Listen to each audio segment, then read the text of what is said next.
stories about water and urban places. This is Ideanthro.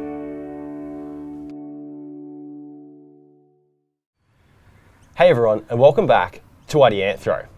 Today's episode is going to be something that I feel like I should have talked about and made sometime before the 249th episode, because it's a really important issue, but for whatever reason, just haven't got to it. So what's the issue? The issue is, how do we test the performance of stormwater treatment devices? And what are some of the challenges, some of the implications, the pros and cons? Because there's a few different ways of doing it. There definitely has not been as much testing of these devices as we would ultimately like there to be, but there's also reasons for that. So to have this conversation, I have Darren Draper with me from Draper Environmental Consultants. Thanks, Jack. And the reason for that is pretty simple, Darren, because you have a lot of experience with grappling with the joys of trying to test the performance of these devices. Do you want to give a quick 30-second synopsis of your experience in this space? Sure. So basically 20 years of water quality monitoring and working in the environment, particularly looking at both proprietary systems but even vegetated assets. Mm-hmm. And lots of grey hair and less hair later. I've sort of put a lot of that experience into the formulation of the SQUIDEP, so the Stormwater Quality Improvement Device Evaluation Protocol, mm-hmm. which hopefully will be out this month. And just trying to, I suppose, provide a little bit of education that everyone thinks this is simple. Yep. Everyone thinks just go out and take samples, and it's not quite that simple for a variety of different reasons. Exactly. So let's get into it. The way this episode is going to work is we're going to have a chat first, high level, about the different types of testing, the different ways of testing. And broadly speaking, there are 4. And then when we get to the end of that, we'll wander down to a little bioretention system that's behind us. I say little, only 700-800 square meters in size, not little at all.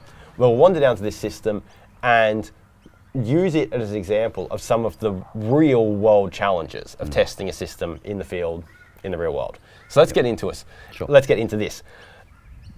The first is grab sampling. Yep. Here, the simplest, the cheapest, but has some severe limitations. Do you want to talk us through grab sampling? Sure.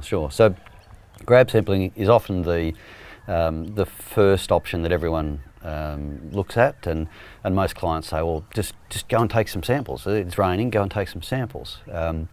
Grab samples probably okay if you're wanting to do a set of background information or background concentrations. The lake just beside us here, you could go down and every day at 8 a.m. for a month or a year take a sample and get a background concentration of what's going on within the lake.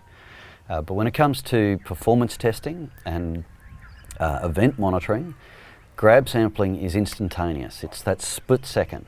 So for that split second, when you collect that sample, that's the only information that you get. Yep. If there's changes before or after in the runoff that's coming into your system, you miss that. Yeah, and stormwater is certainly not homogeneous. It's infinitely variable. Yeah, it will vary concentrations between catchment to catchment.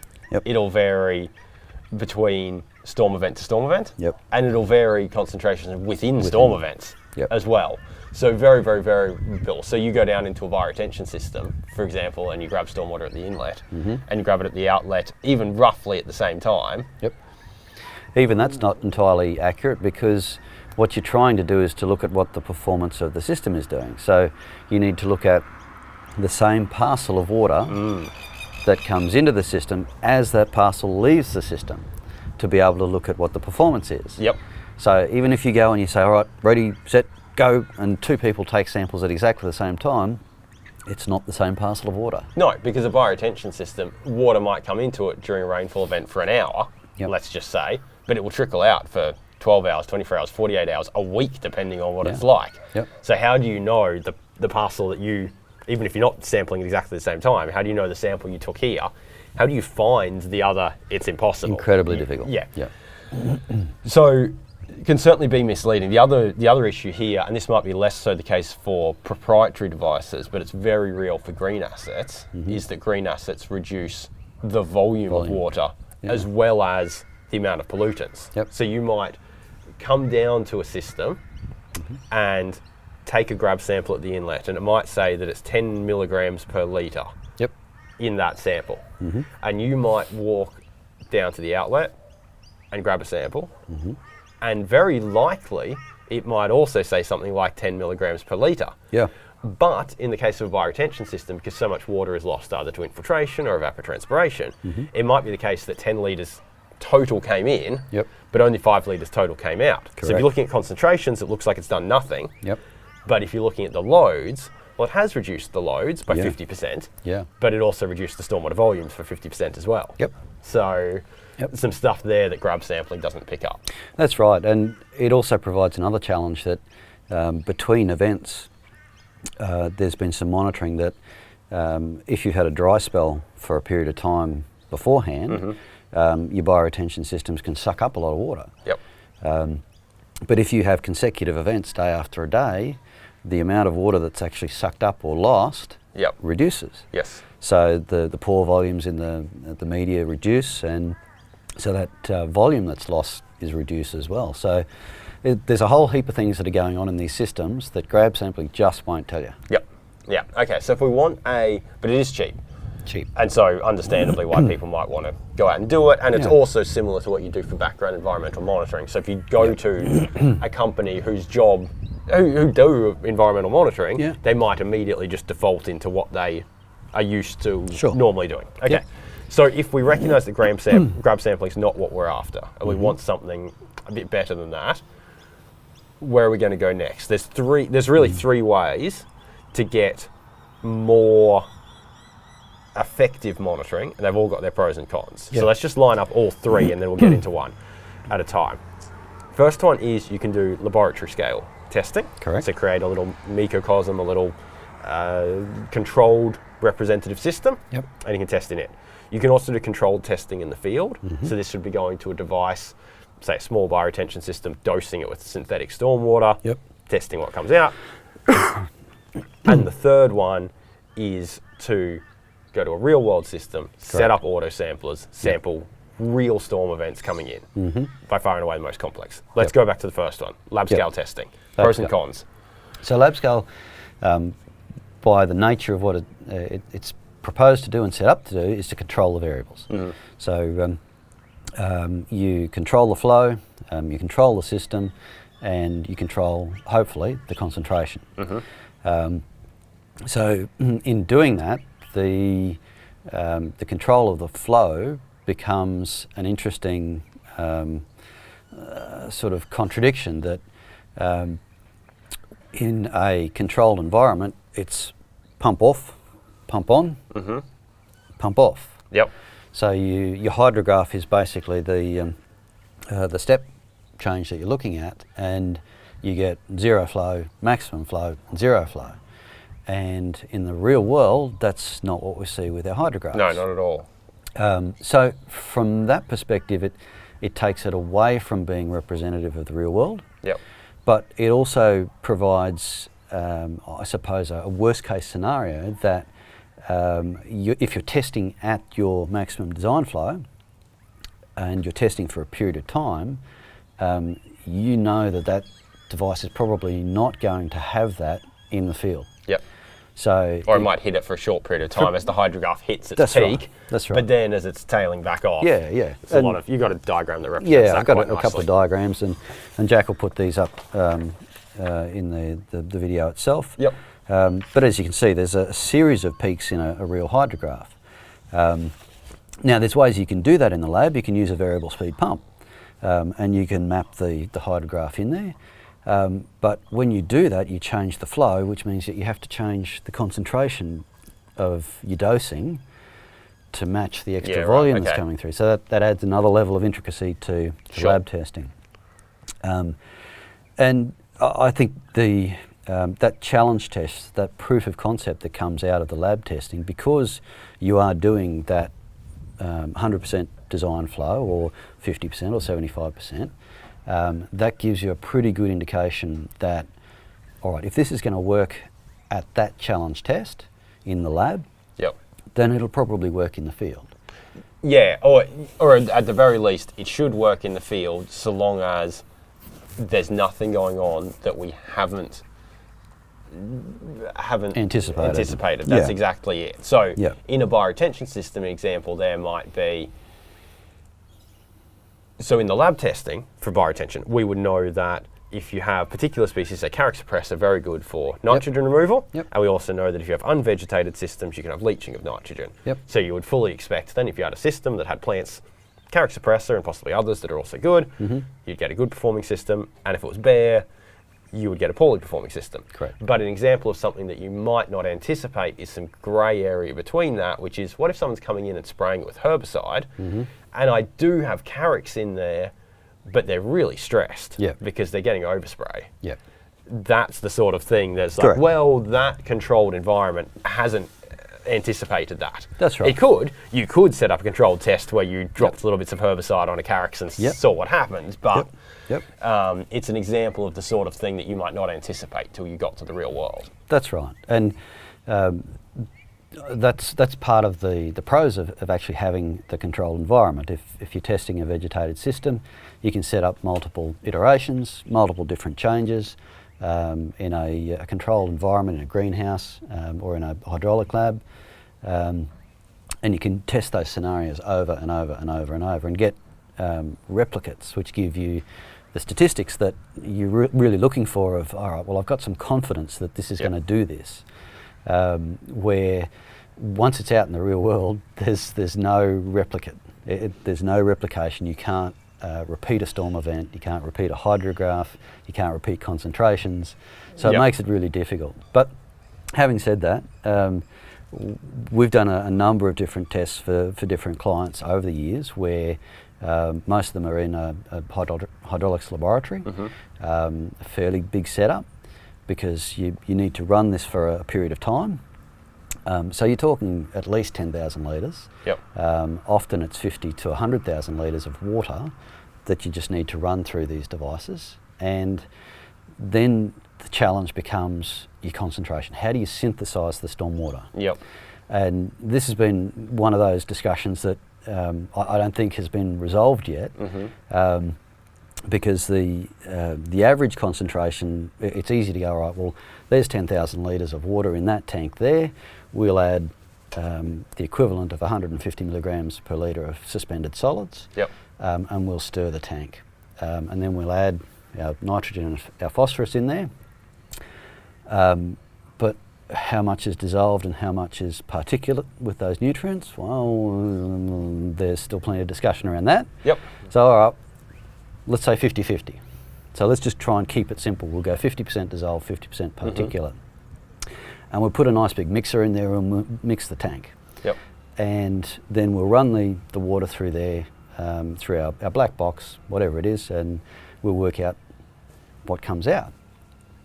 However, what I've seen with a couple of different systems from different clients, different companies, is no one's actually tested what's coming out of the tank and into the device. They've only gone, oh, all right, well, there's a volume of water in there and a mass concentration that's gone into the tank, so we know what that concentration is. But this doesn't pick up, for example, if the sediment had settled out onto the bottom of the tank. It's like if you ever made yourself, say, hot chocolate or something, you go and put in the amount of cocoa powder into the milk that you're going to use, you mix it up, you drink it, it's lovely and chocolatey, but you get to the bottom and there's always some chocolate powdery sludge at the bottom there. So you didn't, if your cup was 100 mils and you put in whatever, 10 grams of chocolate powder in there, you didn't actually end up drinking 10 grams per 100 mils. You drank maybe 5 and there was 5 grams left sitting on the bottom. And look, I've worked with a number of different laboratories over the years, and even to the point where we've now designed a feeder system that doses into that feed pipe and then allows a period of time for that flow to mix. The variability between what we know is being dosed and what's actually being tested can push us outside our desired high concentrations and our desired low concentrations. So there's just variability. Even in the lab. Even in the lab, there's variability in preparing that synthetic that makes it a challenge. Yep. Yeah. So long story short, lab scale, good for proof of concept, good for testing different variables and for holding something, Constant. something constant and changing something else. Yeah. You'd start to pick apart different interactions. Yep. But on the downside, it's not perfect. It's not, you can't actually hold everything constant. There is still variation. Yep. And it doesn't represent the insane variability of the real world. Correct. So let's go a little bit more real world now and Yep. talk about controlled testing of a real world system. So Sure. this is, in crude terms, you turn up to a device and pour some water into it Yep. and watch what comes back out Yep. and take some degree of samples Yes. and see what, crude terms. Yep. Pros and cons of this. So pros and cons, it has the same challenges as the lab in terms of synthesising the stormwater. You could try and capture a real storm event from somewhere, put a water truck and suck it up, but the concentrations and the particle size that you get from that one event will never be repeated again. Yep. So all it does is give you an idea of what your device does for that one event. So if you go back to synthesising it, you have the same challenges of can we get the particle size distribution right? Can we keep everything mixed? Can we then deliver at a known flow rate? And if we deliver at a known flow rate, is that representing our real world hydrographs again? So what does it mean? But the bigger challenge with, and it is a bigger challenge, with a real scale system is just the volume of water that you need. Yep. It's easy to come up to a system with 5,000 litres of water and mix something up and let it go. Yep. But in the scale of things, that often works out to a 2 or a 3 mil rain event. Yeah, I mean, let's put this in perspective. If you had a 10 metre squared bioretention system, which is not very big, it's probably maybe roughly the size of this little shelter that we're sitting under here. Yep. You had a 10 metre squared bioretention system, it's probably going to be about 1% of its catchment, so it's probably on roughly 1,000 square metre catchment. Yep. And if you had a 10 mil rainfall event, which isn't insanely big, it's not nothing, but it's not insanely big either.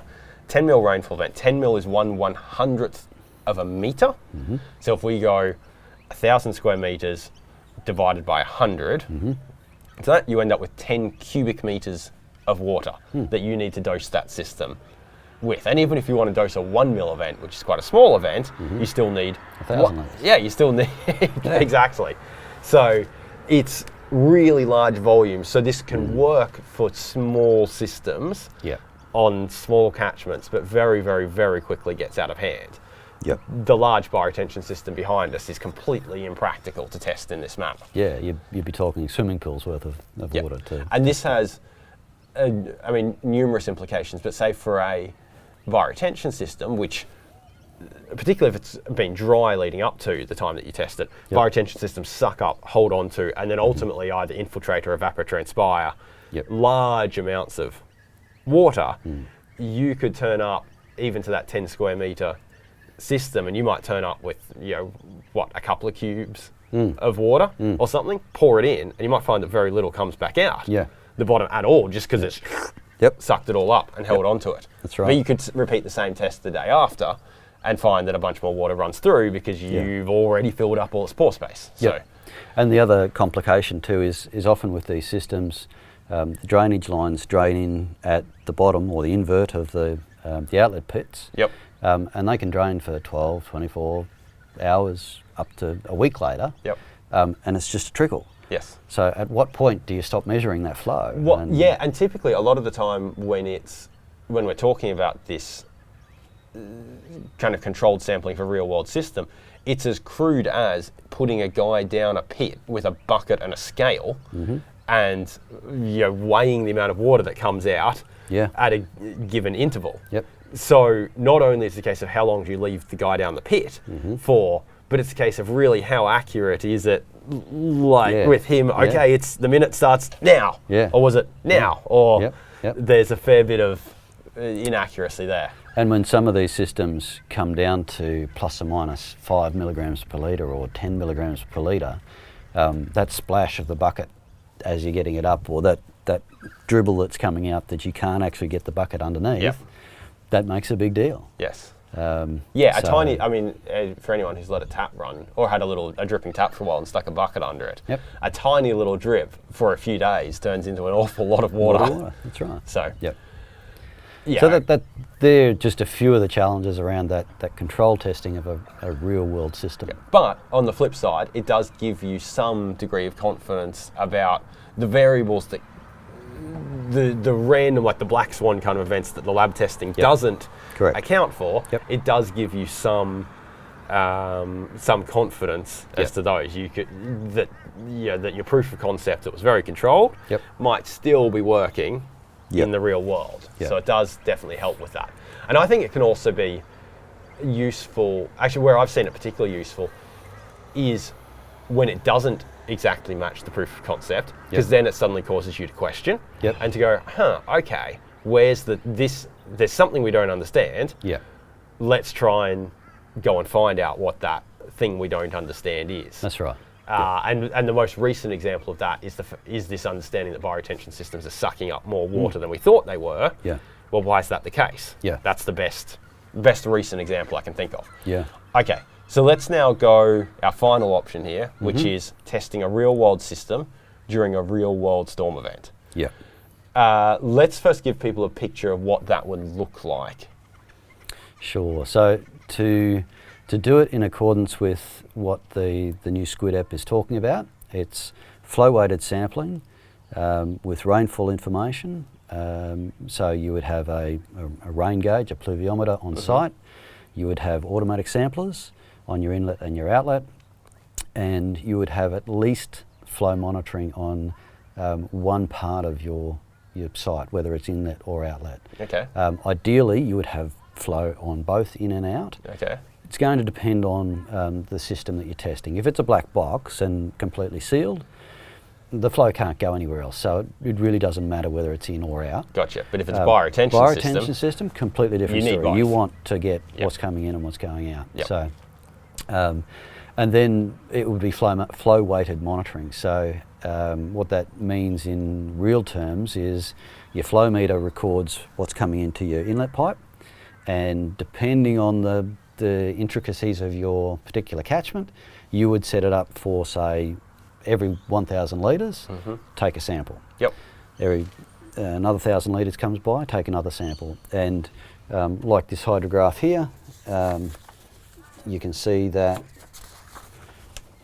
we take a series of samples across that hydrograph, but as the flow drops away, so also does the collection frequency of the samples. Yep, gotcha. Flow picks up again, you pick up more samples again. Yep. And ultimately what you've got at the end of this is, because you've sampled with the blue line here, flow at many different points throughout the event, you can then use that to work out the total volume, which is the area under the curve. Yep.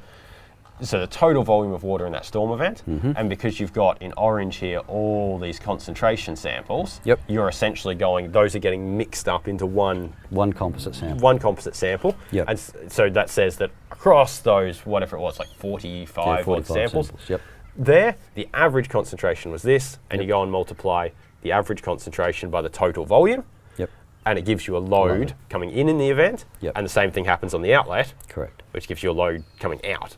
And therefore you have effectiveness of the system. Now, when you do your real world testing, there's a number of different metrics, and one of them is sum of loads, and the others are concentration based. So they all tell a slightly different story, and it gets back to what you were saying before, that you might have 10 milligrams per litre coming in and 10 milligrams per litre going out. So two of those metrics, the concentration removal efficiency and efficiency ratio, will give you a 0% performance.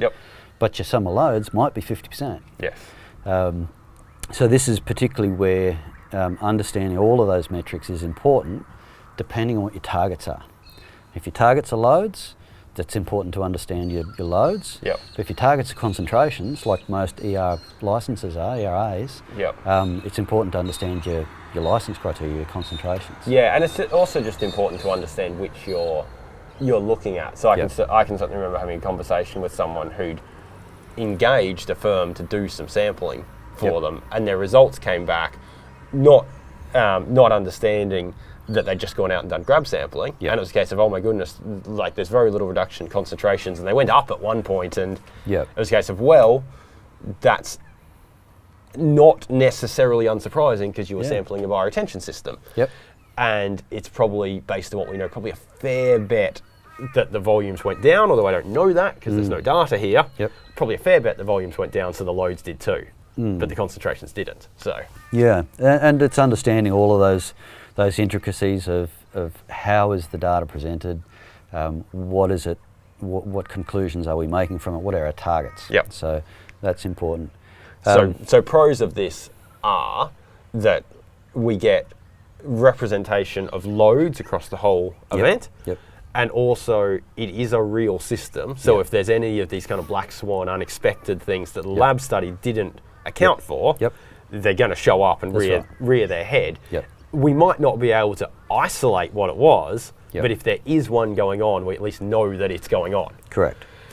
So some strengths of that. The cons here? The cons, look, probably there's a few of them. The first one is expense. The cost of setting the equipment up and then taking sufficient samples to get a representative number, a statistically valid number of events. Yep.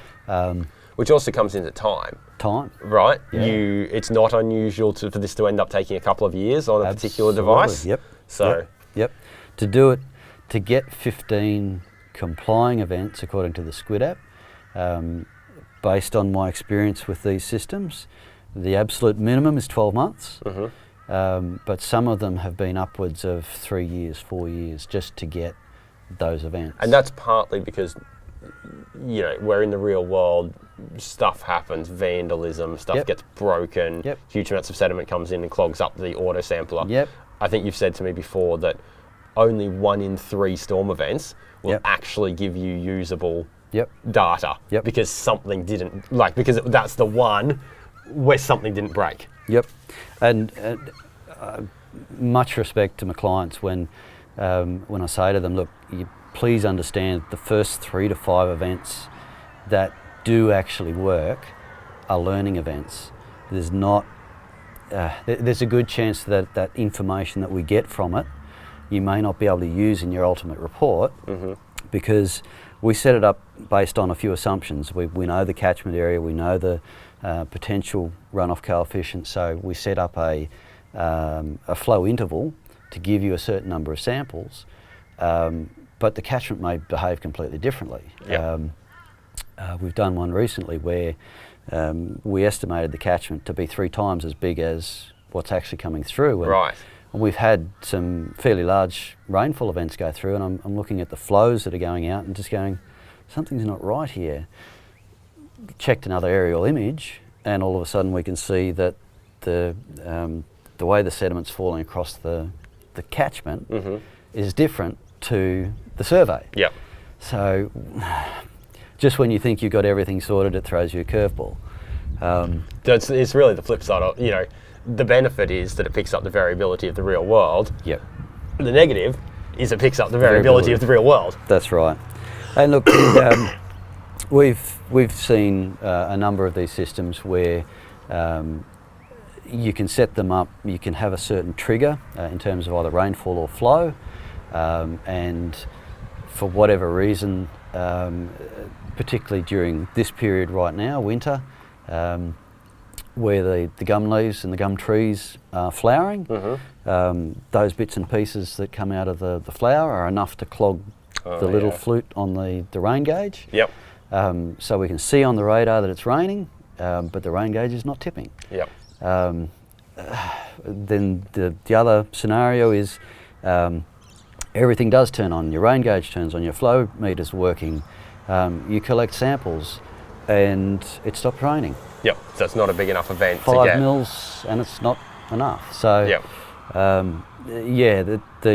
the realistic outcomes that we've seen, unless you've got a high rainfall event pretty much all year, and everything goes right, would be 12 months. Yep. And look, that makes sense too, because you want to sample across a full growing period, particularly if it's a green asset. Yeah.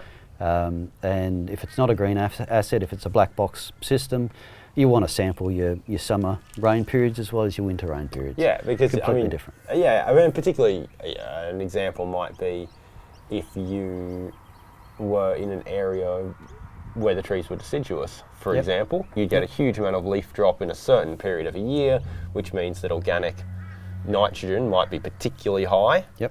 At that particular time of year. You might want to pick that sort of variability up. That's right. Because systems might do better or worse with organic versus particulate nitrogen, just as an idea. Okay, so we've got these 4 types of sampling. The reality here is grab sampling doesn't tell you a lot, but then the other 3, being lab scale, controlled in the field versus like real world field, all have their place and their various strengths and weaknesses. Yes.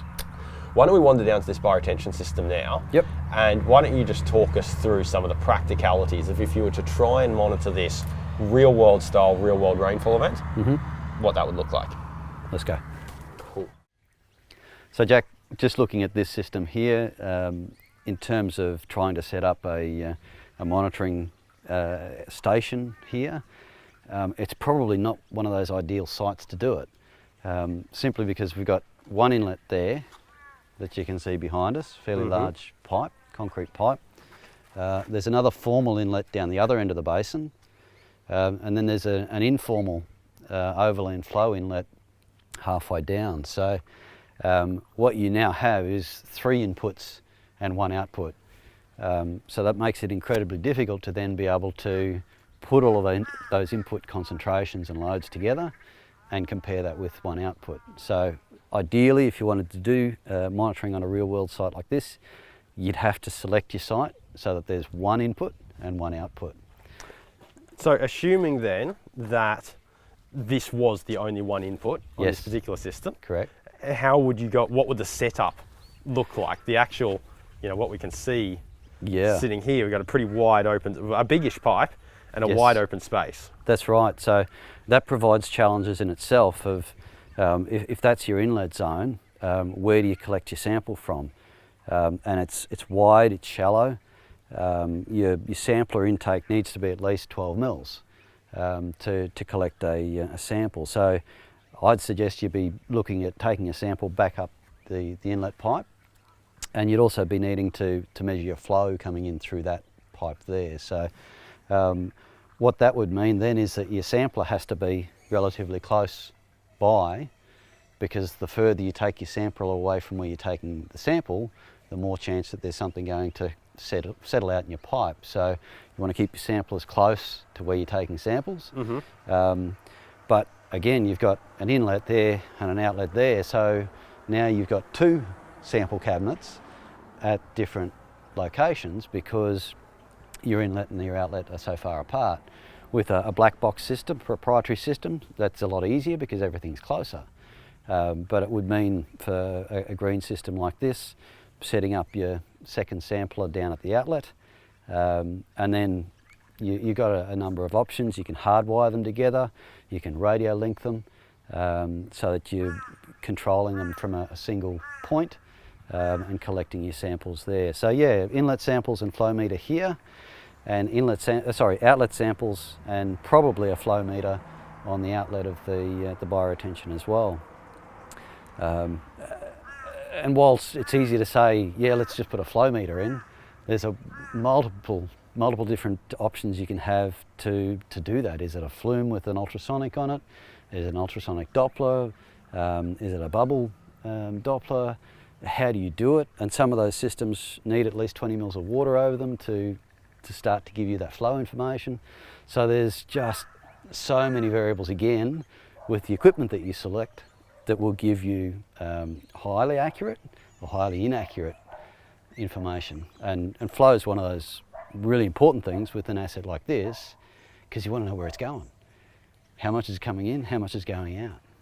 Yeah, exactly. I think that's just a perfect demonstration of how no 2 sites are going to be the same, because I've never, while broadly speaking, this is very much like the sort of coarse sediment forebay that you would see in any other bioretention system. It's not exactly like the coarse sediment forebay in every other bioretention system, and just the sheer variability of system one to another meaning that every site's going to be different and every site's going to have Well, its challenges. And that then becomes an overall system question is, if we take our inlet sample there and our outlet sample there, how much is being performed by the forebay and how much is being performed by the bioretention system? So, all right, well, if we take our inlet sample after the forebay, where? There's 4 inlets going into the bioretention system. Plus, in any size event, it's going to spill straight over the weir there, so to speak. Yeah, yep, over the trash rack. And you can see even just by the sediment and the way it's settled in the forebay, there's preferential flow paths through there. So by selecting one of those inlets versus the other, you might adversely influence or bias your results. Or you can get another one that's clogged with a plastic bag and get no results. So yeah, just the variability that you try to get rid of in the lab is just inherent in the field. But again, that's where we're asking these devices to operate. So they have to operate with that variability.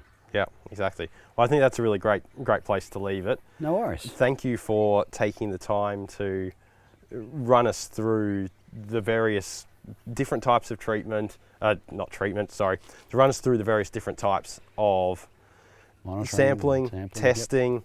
How we go about doing it. I think it's good to give people a picture of that, so that it's, it's not impossible to do, but it's not as simple as go out and get some numbers. It's really clear cut and that's fine. Yep. We're talking about the real world, and the real world's complex and complicated. So, cool. Too Thank easy. you very much for your time. No worries. Thanks, Jack. Cheers. Appreciate it.